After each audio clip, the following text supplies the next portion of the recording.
Moja kwa moja tuingie katika njama ambazo kwamba zimeweza kuwekewa Waislamu. Jambo kubwa ni Waislamu kufanywa mazuzu ama wajinga, ujinga katika dini, kutuondoshea elimu yetu ya dini. Ni jambo ambalo kwamba wameweza kutufanikisha, wameweza kulifanikisha, na Waislamu tumeweza kuizama katika jambo kama hili. Wakatuwekea maskuli, tumewekewa skuli, na tuwe makini.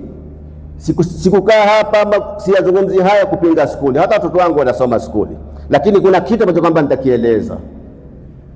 Wametuwekea maskuli, alafu jambo la kutuumiza sisi kama Waislamu ni pale walipotuaminisha sisi, walipotufanya sisi tuamini kwamba maisha yetu yako mashule, kufaulu kwetu kuko mashule, uhai wetu uko mashuleni. Hapo ndipo mahali ambapo kwamba walikuja kutumaliza kama umma wa Kiislamu. Lakini shule kama shule haina ubaya wowote.